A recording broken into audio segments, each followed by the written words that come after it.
My name is Preston Coiner. I grew up on the 1100 block of Baptist Avenue. I lived there from April the 10th, 1940 to July 1st, 1960. And the July 1st is significant because I got married the next day and we moved into an apartment elsewhere.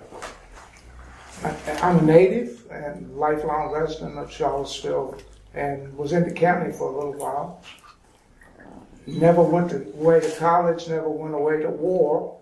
And the longest continuous period that I've been away from Charlottesville is 2 weeks.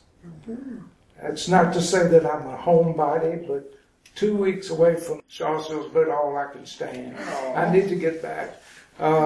Yeah, I guess everyone who went to Clark for the first 40 years of his existence knew of Ms. Buford, who was the principal.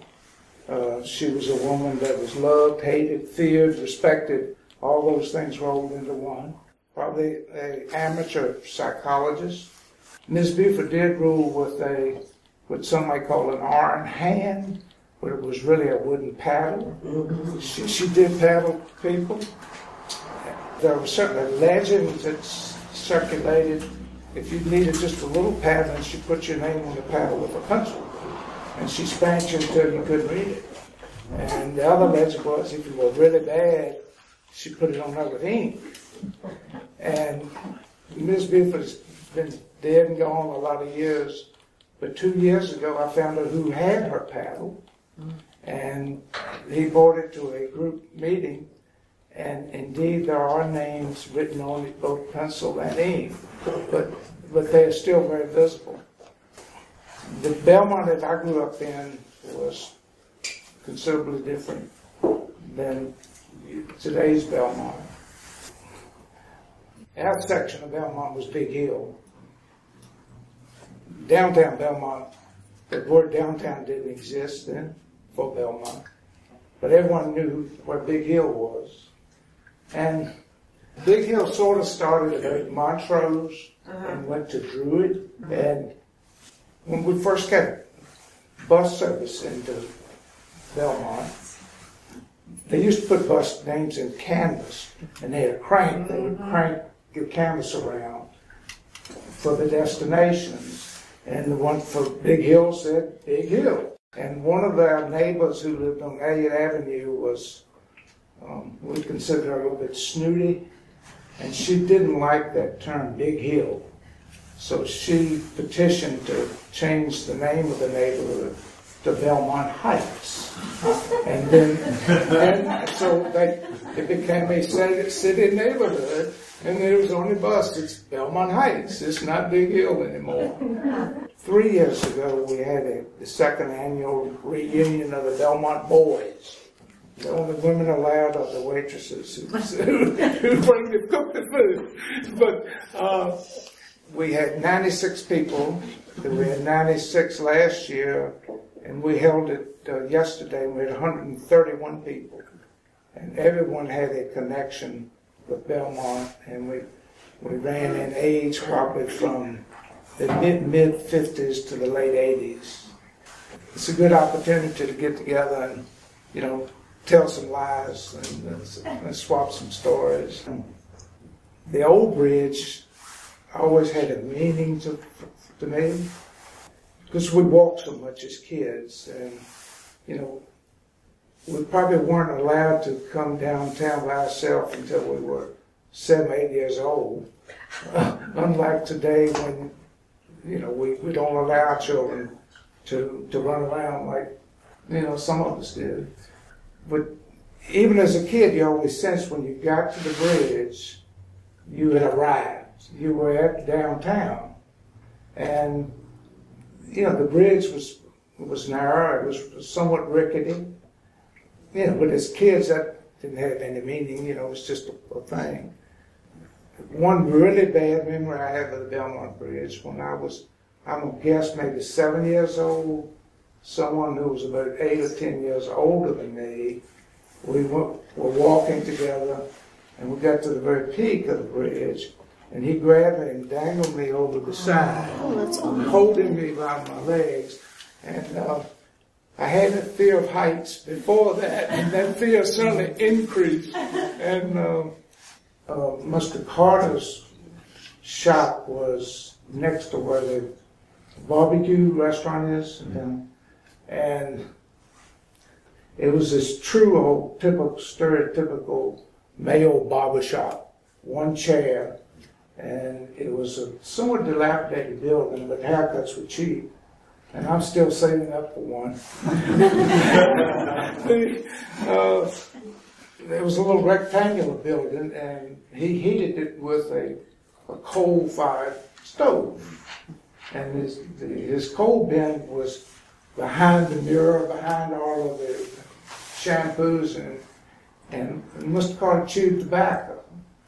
So when he'd be cutting hair, he'd open the door, and he'd always spit back into the coal bin, and it seemed to be a nasty habit. But one thing that I always criticized him for is, there was a time when you went to the barber, you just went. You didn't make an appointment. So first in, first out. But Mr. Carter always felt that older men should get their hair cut before kids. So as a kid, if you were next, then Mr. Carter said, boy, you sit down, I don't think so-and-so. So sometimes a trip to the barber would take a couple of hours, and, it developed some things. You heard a lot of lies. I won't say we got sex education, but we wondered a lot.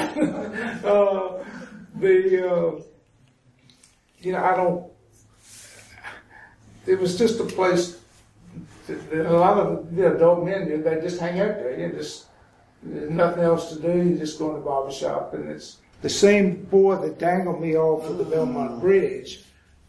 He lived next door to where I lived.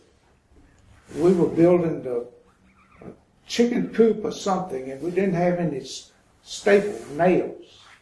But this grocery store sold nails. They have kegs of nails sitting around. So he told me to go down to the store and sit on one of the kegs, and when nobody was looking, just reach down and get a handful of staples. And I did. I was successful. At least I thought I was successful. So 3 minutes later when I got home, and someone at home already knew that I stole his nails. and I don't know how. I was probably 6 or 7 years old, but I found it the hard way that you're not supposed to take nails when they're painful. But I like to say I got red-shirted. I used to say I had an academic issue and didn't graduate till 59, but red-shirted sounds. The good thing about me not graduating the year that I was supposed to was I met the woman that I married the next year in school.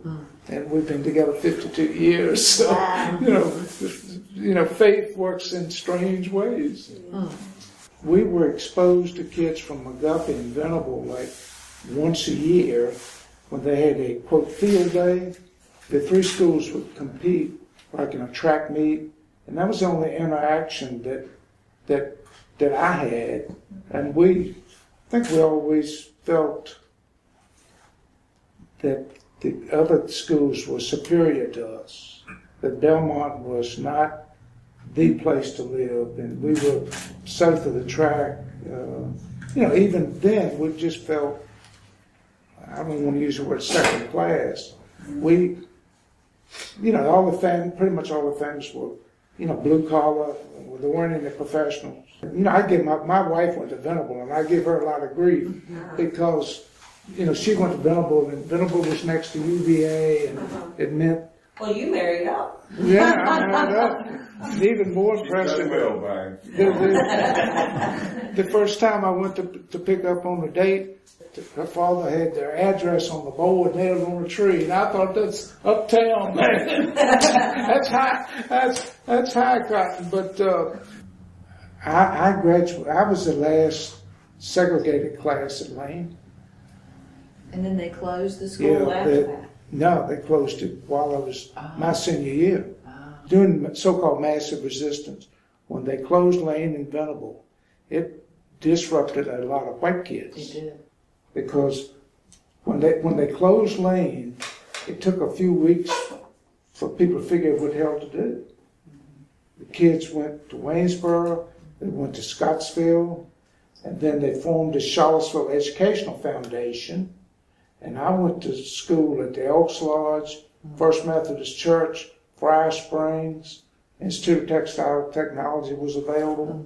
And was that like a year? No, it was from September to right after Christmas break. Oh, I see. But it was kind of interesting because the Lane football team played football, although the school was closed. Huh. We had the same teachers. But again, I think so much of it to me was I didn't know what was going on and wasn't savvy enough to try to figure it out. A lot of young people will be critical of me, and not people of my generation. Well, why didn't you do something? You know, but you just, it was the way it was, you know. It's like, you know, why didn't we all buy Apple stock at $3? You know, you didn't have $3. But I sometimes feel like I should apologize for not having done something. You couldn't have. Well, you know, one person can, you know, change the system, but... Before I got here, did you mention the most famous building? It wasn't exactly in Belmont, but was close enough to it? What's in? Margarita's? No, we didn't talk about it. Are any or all of you familiar with quote Marguerite's? No. Marguerite's was the house of ill repute. That's what I figured. It was down on 3rd Street, and I've got a great photograph of the house taken in the 1930s. And it was a fine home. She was the madam, and I don't know if she was also an entertainer or not, but she was the madam. And no one really knows what nationality she was. She was dark complected, but she was not an African American. But Marguerite's was raided, and she went to court, and supposedly the judge had been a customer of hers, a client, and but the real history of it is in the 70s when they did the urban renewal down here, and when they started demolishing the house, there was money everywhere and hidden in the walls and in boxes in the yard. It made international news for several months. But supposedly, when they took the bulldozer and started shoving it over, money was flying in the air. So they stopped demolition and then started digging, because I don't know what day of the week it was, but I have a vivid memory of that Sunday morning. My wife and I and daughters were on the way to her mother's for Sunday dinner, and I had the radio on, and there was a black church, a sermon, you know, a broadcast from this black church, and the preacher, at some point, he said, "We're going to end this sermon a little bit early today." He said, "I'm going home, get me a shovel, and I'm going down Marguerite's." That was funny. I sat on the Board of Architectural Review, and I hope I've got 3.5 more years, and I hope I'm there when we do the new bridge.